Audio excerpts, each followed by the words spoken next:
Maker of memes, spank it ass. Hi you guys, YaroShien here. So, man, this past month of me making videos on my channel has been quite depressing. I don't know, man. It's just been hard. It's been hard on me mentally. But, today, I am going to take a mental break, and I'm actually going to talk about something that everybody likes on this channel. And that's waifus. Oh, God. This video is gonna look so much worse in comparison to my last two. Also, I'm filming this before the last video was posted, so I don't know what the result is to that. I will find out next week. But yeah, here's to the best of luck to whatever conversation that is, and if it goes well, it goes well. If it doesn't, well, fuck me. So, this is me calling out my friend Emirichu. Emily, I've known you for 3 years. You've worked with me before. I am offended, if not appalled, if not demoralized, if not joking about this whole thing at all. I am joking. I am legitimately joking. But Emily, you have made 3 whole videos talking about childhood crushes, and not once was I invited to talk about mine. And so, that's what today's video is going to be. Not talking about my childhood crushes, but rather the one teenage high school crush that I had back in 2008 to 2000 now.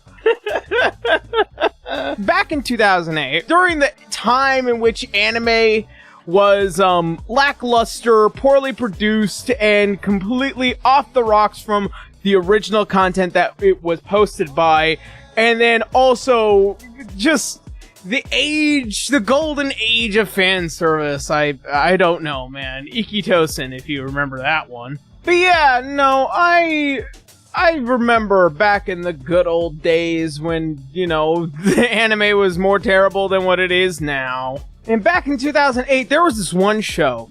It was a very interesting show. A show that I had no idea of what the entire concept was until, you know, I watched it. And I fell in love with one character. And this is mainly because waifu be waifus, and I'm gonna always talk about them one way or another. But this one actually matters to me, because it has instilled in me a certain concept of what I personally like as an individual. So, what was this show? Well, back in 2010 years, this was Rosario Vampire. Oh, ha, ha, ha, ha, ha. Now, in case you guys don't know, come, join me for this journey. Now, in case you guys don't know, I am actually a bit of a fan of Rosario Vampire. I'm not sure when I lost my other volumes. I'm also missing volume 3 of Hellsing here. Yeah. But yes, I am a fan of Rosario Vampire, the manga, not the anime. Fuck the anime. Okay, so in case you guys don't know, I had once at a time in my very younger and stupider years as a content creator, made a Rosario Vampire abridged. And one of the big things about that was mainly because I really liked the one character that came from it, which was Mizore Shirayuki. In case you guys don't know what Mizore Shirayuki really is, she is an ice maiden, and she is really cool. Yeah, I don't know, for a lot of people, they might see Mizore as this kind of kudere, which, you know, very cool expression, almost expressionless, but she's not really that. And to some odd end, she might also be seen as slightly yandere. Now, I wouldn't be so strung up about this series, especially with the anime, if it weren't so shit. Nah. To be quite honest, one of the biggest problems that came out of the Rosario Vampire anime was the fact that it was restructured in a way that was not designed by the original author, Akihisa Ikeda. In fact, one of the big problems with the anime is that it was way into this concept of like, well, in order to get people to watch it, we gotta put a whole bunch of ecchi stuff. It was 2008, you guys. This anime was made by a bunch of people who thought that the only way people were going to watch it is if you had all the titty and all the panty shots and all this and all that, and that's the only way people are gonna watch it. when that is very much not the case. As I have learned over the years, some of the best content that I have come to know and love is usually the ones that, lack a lot of that stuff and use it very lightly. However, this whole show was completely dependent off of that and then used the story as a driving force to make it go forward, but it felt more episodic instead of actually telling the whole arc of the story. It seemed like everybody that had joined the story did it one at a time, and they completely rearranged the original story that the manga was doing, and it felt wrong, and it felt weird, and it felt terrible. But then, my friends, I guess the one major saving grace when it came to Rosario Vampire as an anime was the pure and absolute sassiness that was Mizore Shirayuki. Now, Mizore, in All By Design, was very interesting, as this was somebody that I relatively somehow liked as a young man, and for some strange reason still to this very day. I guess it also instilled one huge thing, and and this is where people are going to take that baseball bat and send me to horny jail. Go to horny jail. Bonk. It instilled the idea that I actually really like stripes. I don't know, I just like characters like Mizore, who are these very chill characters who have no fucks to give, but also very protective, very friendly, and then also very caring as well. And this show actually really exemplifies the distance between what we have been introduced or what we come to understand when it comes to character design like this, and also the evolution of the character as well. This isn't relatively, presented in the anime, but it is a lot more prominent, especially within the manga. Mizore, being an ice maiden, is often perceived as the concept of, well, ice maidens are cold and they lack real emotion or really have a tough time having connections. And when we are introduced to Mizore, she has an obsession with Tsukuneano. But as the evolution had come along, we have learned that,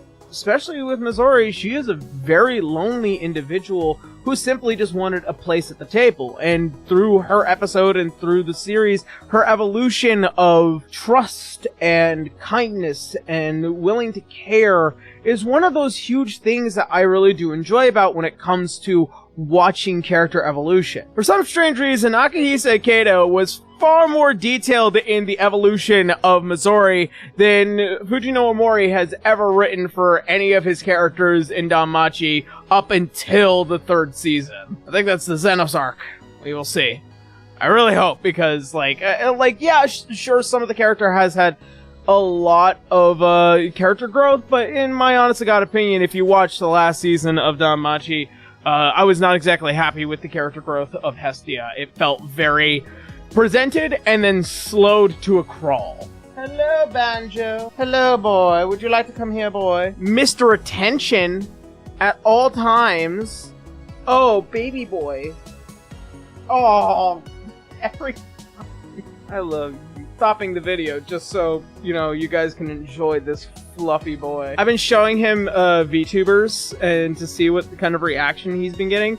So far, he has been simping for Korone, I believe. Speaking of simps, so on the note of the... You want to go lay down? On the note of just how I've perceived Mizore over the years and the way that I have grown as an individual, I've never really seen any other character much like Mizore. It's very difficult to find, someone with such an interesting idea and character arc, as well as this series of mangas that were really, really, really good, and then it twisted and torn apart when the anime came out.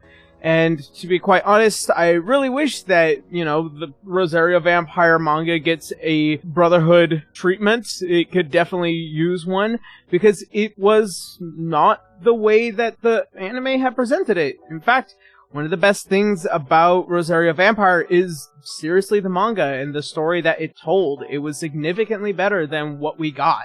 So, why stripes? I'm guessing you are all asking unanimously at the same time. I just don't know. It's something that was instilled in me as a young man and as an individual that, you know, was looking at anime and, you know, Miku Hatsune and so many characters, and I guess Shimapan is like one of those things where you kind of just either like it or you don't. I guess the way that Mizore was designed in any kind of way or fashion just interests me, I guess. It's not an easy topic to talk about because you think back at the characters that you like at a young age and then you wonder why that was and then why it affects you now. But I do miss Rosario Vampire, and I really do miss Akihisa Ikeda.